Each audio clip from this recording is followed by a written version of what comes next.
good to go, do you think? Yeah. Did everybody get a goodie bag? You're welcome.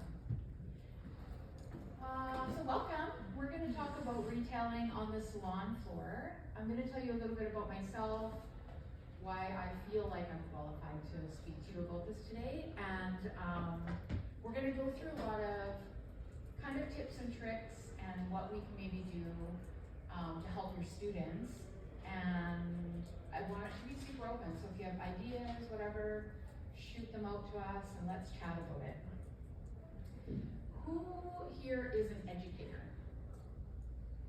Almost everybody. And then who is an admin or executive? Okay. Okay. So both. You're multi. Well, welcome. Are you educators in aesthetics or hair mostly? Aesthetics. Okay, cool. Okay. Because, like, I don't know if you know this, but aesthetics can seem to be okay with the selling, and hair does not seem to be okay with the selling. So, so my name is McIver. I'm the CEO of Sugarlash Pro, which is an eyelash extension company. However, I'm 24 years. I can't believe I've stayed 24 years, but and I even got certified later. So I'm a certified esthetician, and I say certified because we're from Canada, and aesthetics is actually deregulated. So there's no regulation in Canada for aesthetics. But there is aesthetics schools. However, hair is like 1,800 hours, so it's like heavy duty kind of. So it's kind of weird, but it's been deregulated since I want to say the early 90s. But people still go to school, but you can make up your hours. So some schools are like 1,200, some are like 300. So it's a little bit all over the place. But I did go to a pretty good school that taught lots of stuff. It was a 1,200-hour program. So I thought I was going to be an amazing esthetician, and things changed. So 24 years as an esthetician, and then when I started as an esthetician, I started in a fairly small salon, which was an Aveda concept salon, and this was in 1999, maybe 2000. And I said, because I was new, I was like, okay, I'm going to do makeup touch-ups, I'm going to try and get clientele in. So I was really good at like telling the stylist, like, can I do a makeup touch-up on your client? And they were like, yeah. So I was an esthetician, I had my room, but what I would do is I would snatch the other clients, do makeup, and then I would sell hundreds of dollars of products to the, their clients. So instead of sitting in a room doing facials and pedicures, I was literally on the floor, kind of just selling retail. And so I went home one day and I called my dad and I was like, yeah, I got this great job, and he's like, oh, are you loving it? And I'm like, well, I'm just selling lots of makeup, I'm selling lots of skincare, and it's really good. And he goes, what about clients? I said, like, I have clients, but I'm using them. He goes, have you maybe thought about going into sales instead? So that was my journey into sales. So 22 years I spent in sales, which, kind of then actually dropped me into an academy director position for 10 years. I'm not sure how. I asked myself that for a couple years even into the job.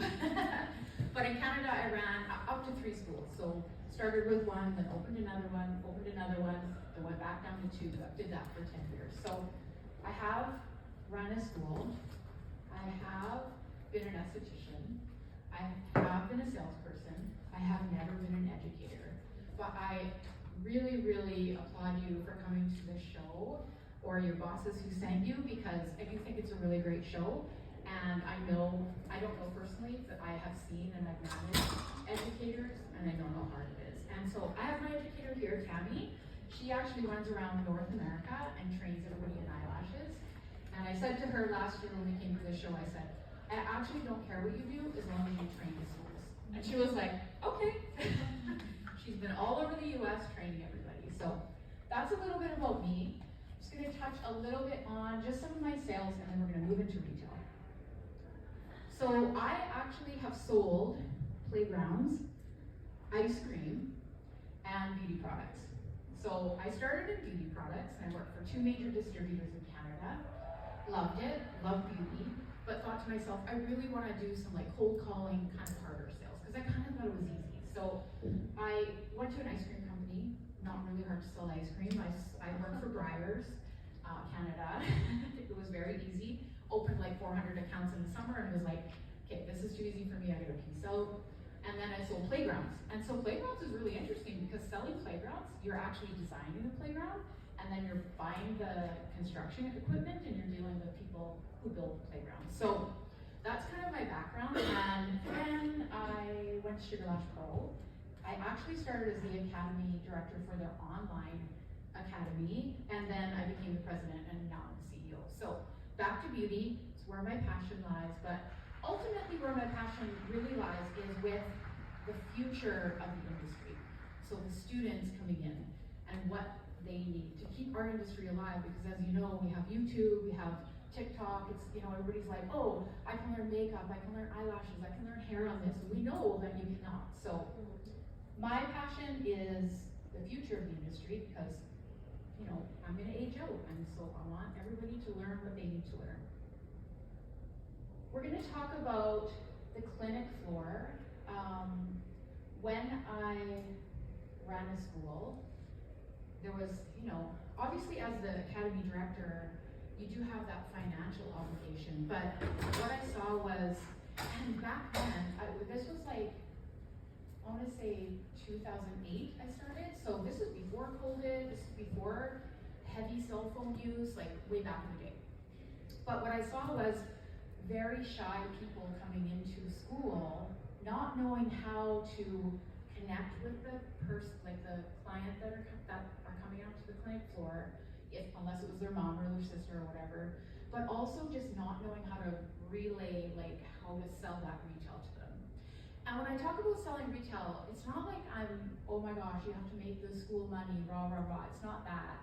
It's kind of doing them a service so that when they leave and they go work in a salon, they have the tools that they need to kind of make their employer happy so that the placement happens. So, I gotta put my glasses on so I can read this. So, product knowledge training.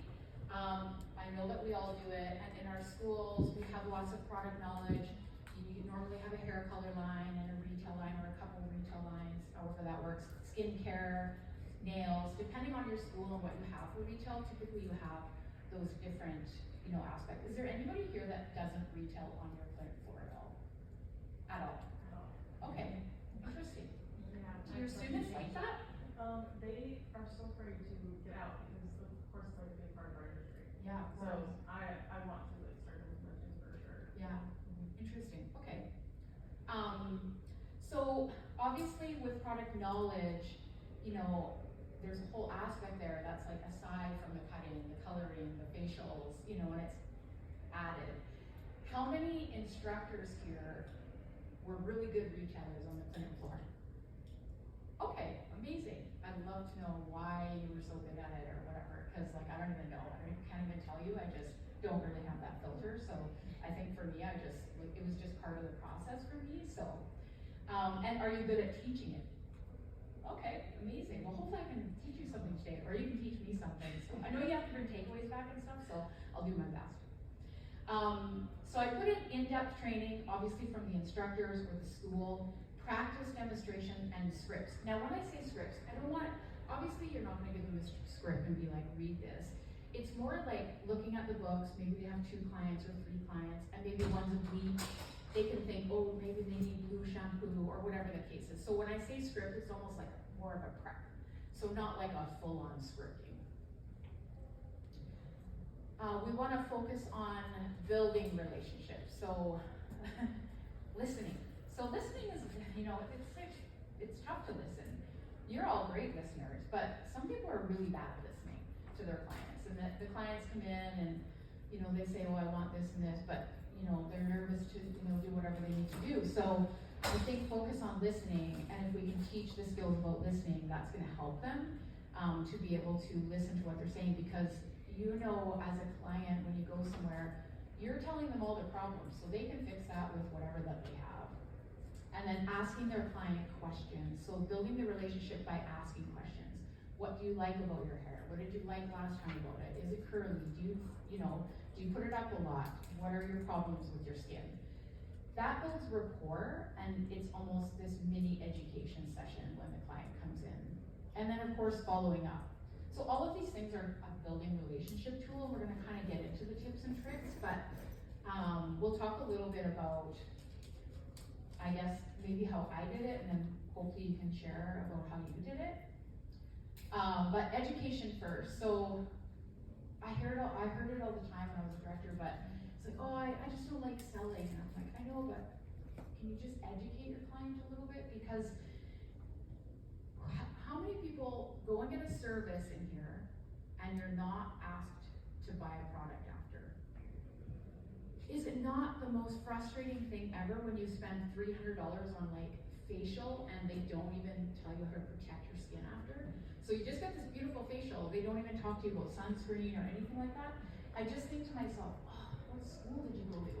So, and it's, yeah, I always want to like bring a lecture, but I don't, and I just walk away, and you know what I do? I go to Sephora and I figure it out myself, like all of us do, so, or Ulta, or wherever we go. Education first. If we call it education and we don't call it selling, it's gonna be a lot easier to, I guess, get it across to them. Because as soon as you say sell, they're like, well, I'm not here to sell things.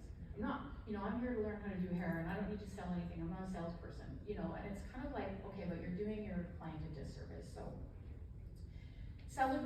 So create a comfortable environment, obviously giving them the tools that they need to be able to talk about the products, making sure that they have the product knowledge, what they're for, making sure they're confident. Those are the first steps, and then celebrating their success if they do. When I had a school and somebody sold something, we immediately were like, great job, high five, that's, amazing. Because everybody likes to be validated, especially when it's hard for them. And so I just find in this day and age, especially this day and age, not when I was a director, it's so hard to get people to, start talking about anything. We're talking about, students that are like on cell phones 24/7, and they're not used to talking or even talking on a phone anymore. Like, it's kind of a interesting thing, but when they get a client in front of them, they just freeze and they think, oh my gosh. Mentor and support. So one thing I did was I buddied up hair with aesthetics sometimes, because it's just a little bit easier. I find like skincare, skin therapists, they're chatty and they talk about the problems with skin, whereas people don't really have that in the hair side. So I'm always like, buddy up, cross it over, go talk to your, a skin therapist. So that's what I would do, is kind of match them up. But also, even just like if somebody's really good at retail, buddying them up to watch them for half a day. Listen, put them in a chair beside them. Say, look, listen, because you're gonna get confident at this. I think the mentor, if they hear it, they can use it. They can use the same script and the same product for every single person if they want. It's just something that they need to get used to. I always said, pick 2 products today and focus on those. Just those 2 products. Don't worry about anything else. One can be a conditioner and one can be a lip balm. I don't even care. Just pick 2. And then skill development. So making sure that they progress. So once they master those 2, then pick another 2. And then really kind of cater it towards them. The client, obviously. And then encouraging authenticity. So this is another thing. When people are shy, or when they're introverted, or when they're, and I don't even know if introverted is the right thing, because like most people who I know who are really good sales people are actually introverted. But because they're authentic, they're not putting on a show. The people who put on a show, you kind of don't trust those people. You're like, I don't know what's happening. But if you're authentic, you're being yourselves, and you're basically promoting what you're passionate about, and you're really like feeling it, then people will trust that.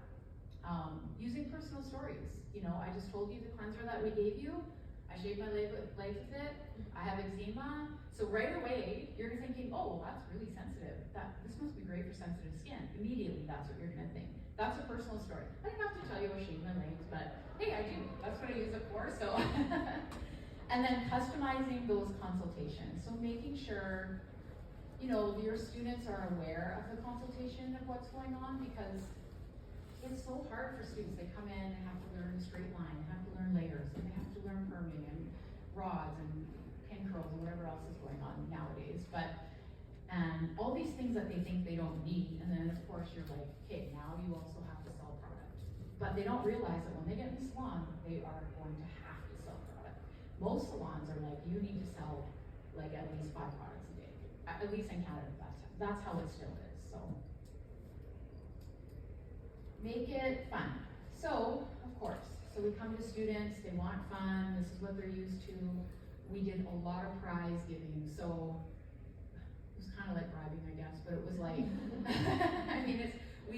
prizes, for them selling. They always have this thing where it's like, okay, well, you're the school director, you just want money for the school, but I would try and explain to them, you know, we pay for this product up front in order for you to sell it to your clients, but, you know, by the time we sell it, we have it on the shelf, we might make like $4. So it's not really about the money, it's really just about educating you. So budding them up, we talked about that, so just budding them up together, especially the ones that hate it or not good at it. It's easy to buddy them up with somebody. It's more comfortable to put them in groups and have a group of 4 and say, okay, this group of 4, let's focus on this cleanser. And you guys work together on this, they'll feel a little bit more comfortable. Prizes for sure, so it wasn't even, you know, it was a daily thing, the prizes. So it was like, okay, whoever sells 2 products today gets a prize. It wasn't even the most. So sometimes we were giving out 5, and sometimes it was retail that we were giving them. They love free stuff. Students love free stuff. So, you know, or it was a couple hours free, you can go early, or whatever the case is. So, role playing, we did a lot of role playing. I personally did a retail class with all the students when they came in. I did a little retail class. We did some role playing and we made it fun. We didn't make it so, you know, it was so specific. You don't need to know the ingredients, you just kind of need to know what it's good for. Again, the skincare was a little bit, you do a lot of like theory in skin, so it's a little bit easier to sell, but in hair, it's easy to sell shampoo. It's like $12. It's like, here it is, you know? Have the students do an educational product, so then get them more in front of a class doing it, in front of their peers or their small group of people. I'm not sure how big your classes are, but ours were like 8 to 12 in each class. And so it was a little bit easier in the smaller group than on the floor in front of a client, plus everybody around them. And we would just pick a product and everybody did the same product. So that means everybody was learning something different about that product. So it wasn't just, okay, I have this product. It was basically, I have this product, but you know, so does everybody else. So you're learning all of that over and over and over. Makes you confident, and then you say, okay, we did this today, so tomorrow on the floor you're gonna sell that product. And then pick a product of the day, just like I said, basically just 2 products, get really good at that, and then move on. Once they're good at it, once they use it, once they understand it themselves, it's way easier for them to retail it to clients.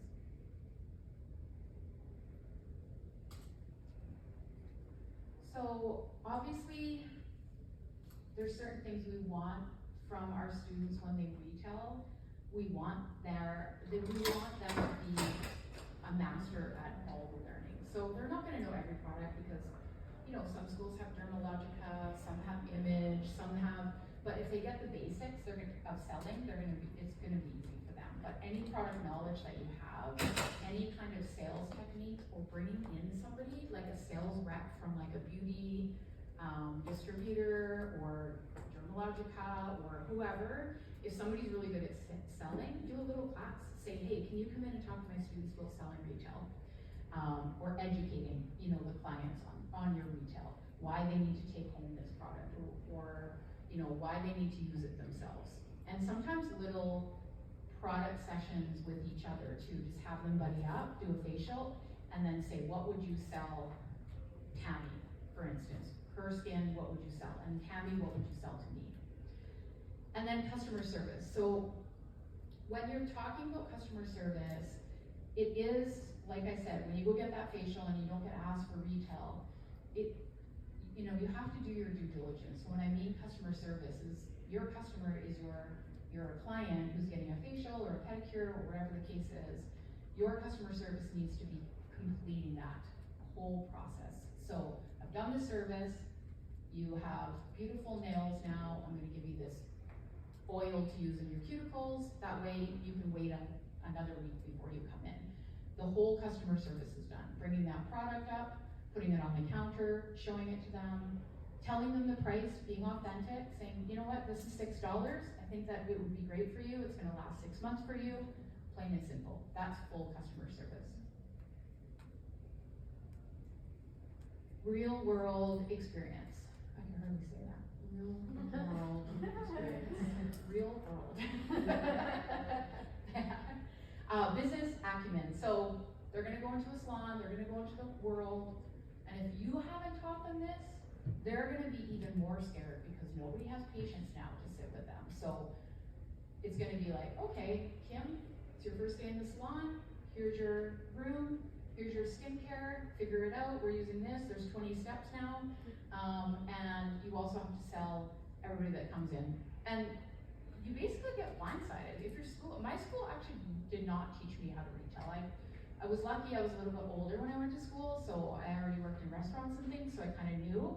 But I was blindsided. I had a skincare routine that was literally 14 steps, and you had to mix things, and this like back in the day. So like, you know, oils and whatever, so I had to learn that, and then it was like, you have to at least do 20% retail, and I was like, oh, okay, this is crazy. So, I mean, obviously we know I was just selling makeup at that point, but the business acumen needs to be there, and I think if we learn it in school, the students will be like, oh, thank goodness I got taught this in school, because now I know what it is.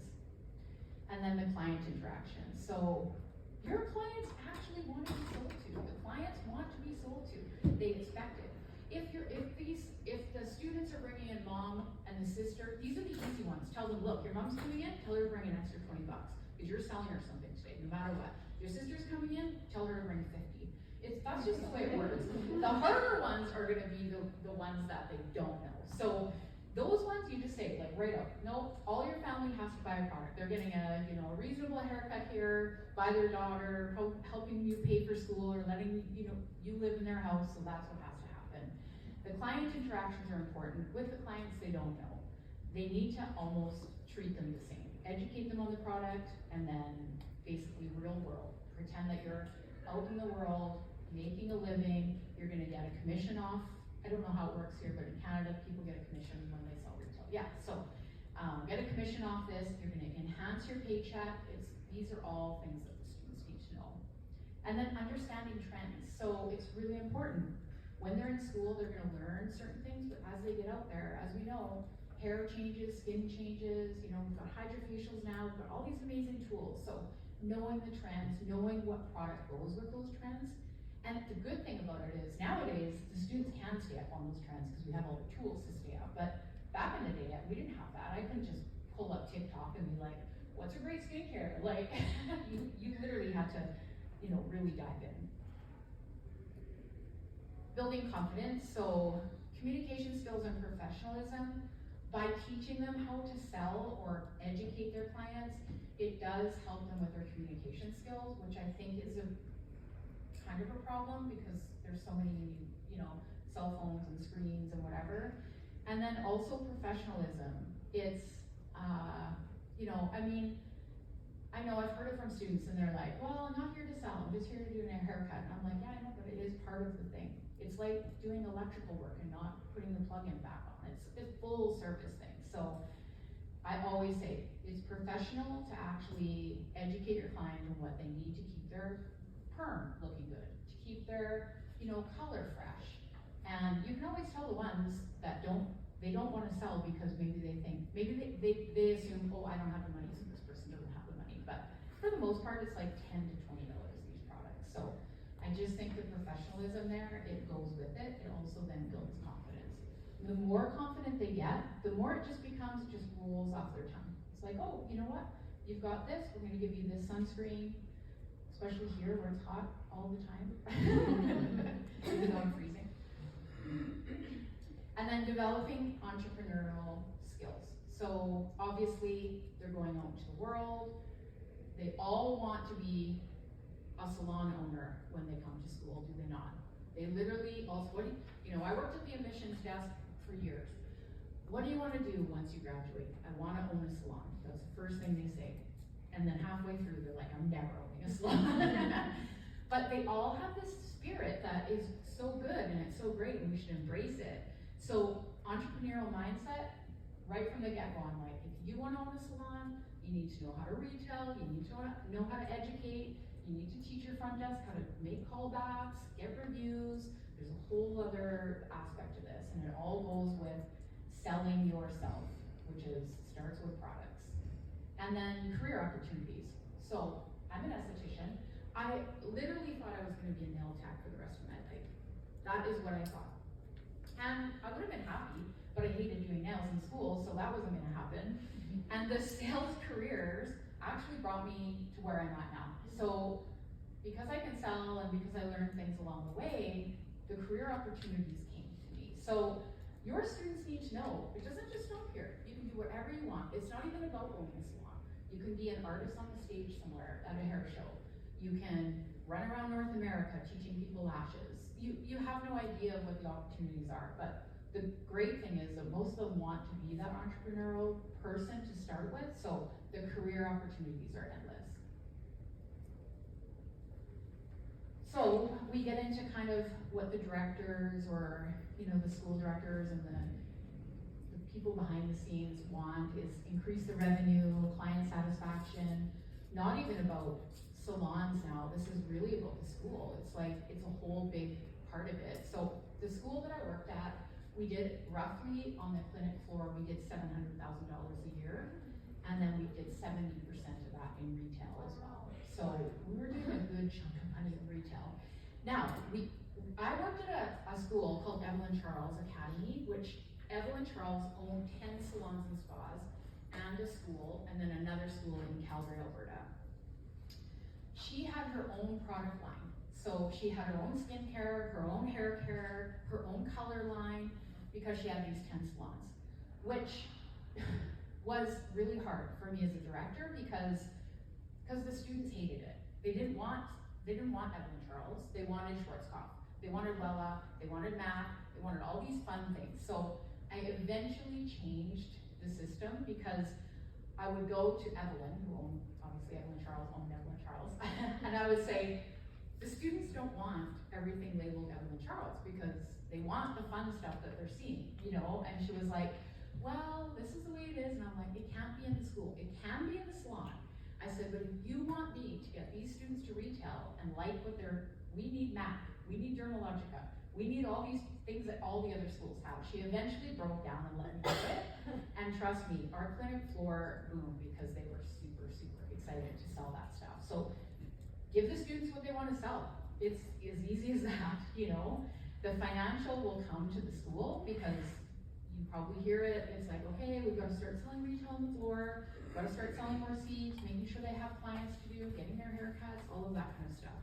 But the financial side of it is a thing, and we can't say that it isn't, and it does increase the revenue for them to retail. So, and then obviously when they go to a salon, I would have loved to go to a salon from my school and go, do you know that I was the top retailer in my school? I would have loved to be able to say that, but I couldn't. We didn't really have any, it's just that we didn't really have any retail, so it was hard. But had I said that, I probably would have had 5 job offers, because I think it makes a big difference. So, and salons love to hear that, so.